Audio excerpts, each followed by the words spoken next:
नमस्कार दोस्तों, स्वागत है आपका हिंदी नॉलेज शो में। तो दोस्तों, दक्षिण चीन सागर से एक बहुत बड़ी न्यूज़ निकल कर सामने आ रही है। जी हाँ, और इसे मैं आपको पूरी डिटेल से बताने वाला हूँ क्योंकि यहाँ से अब बहुत सारी चीज़ें होने वाली हैं। जी हाँ, दरअसल हुआ है क्या है कि चीन का एक बड़ा मिलिट्री प्लान रिवील हुआ है। जी हाँ, लीक हुआ है और इसे बड़े बड़े न्यूज़पेपर ने छापा है, जैसे कि आप स्क्रीन पर देख भी सकते हैं और मैं आपको दिखाऊंगा अभी आगे चलकर।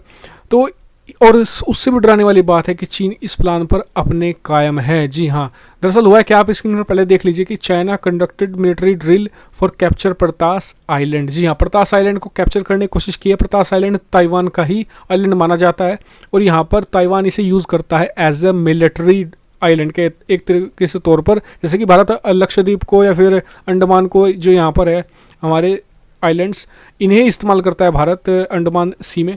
इसी तरीके से ताइवान यहाँ पर मैं आपको दिखा देता हूँ अभी,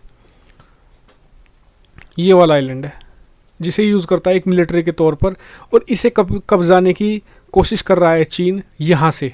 जी हाँ, ये आइलैंड पड़ता है हनान आइलैंड। दरअसल हुआ क्या, चीन ने यहाँ पर अगस्त में एक प्लान बनाया कि अगस्त में एक मिलिट्री ड्रिल वो एक तरीके से इनिशिएट करेगा और यहाँ पर मतलब कि इतनी बड़ी तैयारी इनकी चल रही थी। आप अंदाज़ा लगाइए कि इन्होंने अब से करीबन दिसंबर में प्लान बना लिया था, स्टार्ट कर दिया। दिसंबर से इनका प्लान चल रहा था और दिसंबर में ही यहाँ पर इन्होंने तैनात कर दिया था अपना होममेड, इन्होंने खुद का बनाया हुआ एक एयरक्राफ्ट कैरियर बहुत बड़ा, इसका नाम है शेंगडोंग। वो इन्होंने यहाँ पर तैनात उसकी कर दी थी इस क्षेत्र में, ताकि यहाँ से यहाँ पर इंगेज किया जा सके और इस क्षेत्र में एक तरीके से अपनी पूरी प्रभुत्व कब्जा कर सके चीन। क्योंकि देखिए, जो प्रतास आइलैंड है ना, इसकी स्ट्रेटेजिक लोकेशन बहुत ज़्यादा है। देखिए, मैं आपको दिखा देता हूँ अभी, मैं आपको पूरी स्ट्रेटेजिक लोकेशन समझा देता हूँ कि क्यों ये महत्वपूर्ण है चीन के लिए और चीन इसे कब्जाने के लिए इतना अग्रसर है क्यों।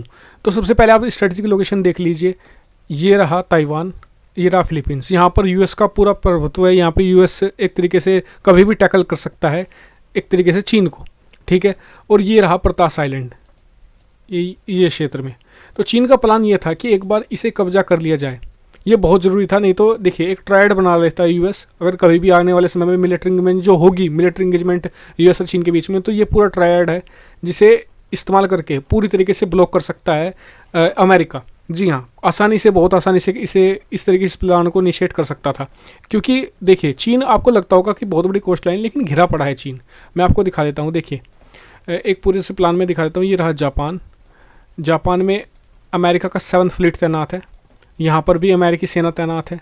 यहाँ पर ताइवान है, यहाँ पर सेनकाकू है जहाँ पर अमेरिका का प्रभुत्व है, यहाँ पर ताइवान है और यहाँ पर फिलीपींस में तो रहता ही रहता है। इसके अलावा जो नीचे है, यहाँ पर स्ट्रेट ऑफ मलक्का है जिसके गुजर नहीं देता पूरी तरीके से, यानी कि ब्लॉक करके रखा है हर क्षेत्र से अमेरिका ने चीन को।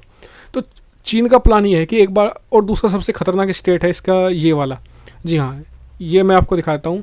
ताइवान और फिलीपींस के बीच में एक तरीके से स्ट्रेटजिक ट्रायड जो मैंने आपको अभी दिखाया था वो पड़ता है और इसी क्षेत्र में कब्जा करने की कोशिश कर रहा है चीन। पूरा प्रभुत्व हो जाएगा। और दूसरा एकदम बीचों बीच पड़ता है दक्षिण चीन सागर के इस वाले क्षेत्र के। तो प्लान ये था कि यहाँ से एक मिलिट्री ड्रिल के जरिए यहाँ पर इसे कब्जा कर लिया जाए अगस्त में। और दोस्तों, चीन इस प्लान पर अभी भी कायम है, जैसे कि मैंने आपको मैप में समझा दिया है अभी डिटेल में। तो चीन ने इस प्लान को कैसे कायम करना शुरू कर दिया है। दरअसल 9 मई को ताइवान ने कहा कि चीन का एक Y-8 जो एयरक्राफ्ट है उसने क्रॉस किया ताइवान के एयर डिफेंस जोन को, जो बहुत ही हाईली रिस्ट्रिक्टेड है, और वहाँ से वो घुसकर निकल गया। और कहा जा रहा है कि उसने वहाँ पर स्पाइंग भी करी है। Y-8 क्या है? Y-8 एक बहुत ही खास प्लेन है चीन का। ये एक early warning electronic warfare system से लैस एयरक्राफ्ट है और चीन इसे एक तरीके से जो स्पाइंग में, यानी कि जासूसी में इस्तेमाल करता है। इसके अलावा फिर ऐसा नहीं कि ताइवान और ताइवान के सहयोगी देश जैसे कि अमेरिका चुपचाप बैठ गए। अमेरिका ने यहाँ पर कार्रवाई शुरू कर दी। अमेरिका ने अपने स्पाई प्लेन को उड़ाने शुरू कर दिए थे अप्रैल से ही, और उन्होंने कुछ डाटा भी जुटाया है प्रतास आइलैंड के आसपास ही। और उन्होंने बताया कि 13 फ्लाइट सिर्फ अप्रैल के महीने में जो चीनी जो एयरक्राफ्ट हैं, जो चीनी स्पाइंग प्लेन है, वो उड़े हैं प्रतास आइलैंड के आसपास। 13 फ्लाइट, जो काफ़ी ज़्यादा है, जो पिछले एक महीने में हुआ है। लेकिन ऐसा नहीं कि जैसे कि मैंने आपको बताया कि अमेरिका कुछ नहीं कर रहा है, चुपचाप बैठा है, ऐसा बिल्कुल नहीं है।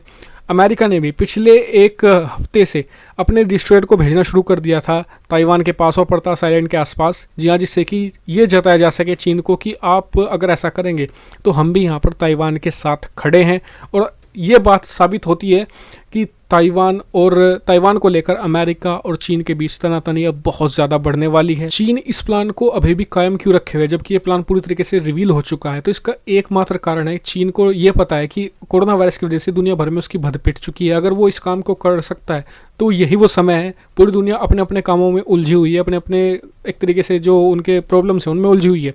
ऐसे में यही समय सही समय है, क्योंकि आने वाले समय में दुनिया में उसका विरोध बढ़ेगा ही, घटने वाला तो नहीं है। और जिस तरीके से अमेरिका उसके खिलाफ प्लानिंग कर रहा है तो फिर आने वाले समय में अमेरिका यहाँ पर ताइवान को कुछ बड़े हथियार भी सप्लाई कर सकता है, जिससे चीन का एक तरीके से जो सपना है ताइवान को कब्जाने का वो लगभग अधूरा क्या ख़त्म ही हो जाएगा। क्योंकि अमेरिका यहाँ पर प्लानिंग ये है अमेरिका की कि WHO में तो एंट्री उसकी दिलवाए, साथ ही यूनाइटेड नेशन में भी ताइवान की एंट्री दिलवा दे। और एक बार यूनाइटेड नेशन में उसकी एंट्री हो गई तो चीन के सारे ख्वाब चकनाचूर हो जाएंगे। यानी कि चीन का प्लान है कि अगले इस साल के अंत तक किसी भी हालत में ताइवान के इस हिस्से को कब्जा करके फिर आने वाले समय में पूरे ताइवान पर भी कब्जा कर लिया जाए। तो दोस्तों यहाँ से बहुत सारी न्यूज़ निकल कर आने वाली है, तो आप मेरी रिक्वेस्ट है कि चैनल को सब्सक्राइब जरूर कर लेना, क्योंकि आप नहीं तो मिस कर जाओगे बहुत सारी डिटेल और वीडियो, फिर बाद में आपको उन वीडियो से रिलेट नहीं कर पाने के। तो चैनल को सब्सक्राइब कर लेना, वीडियो को इसे शेयर भी करना।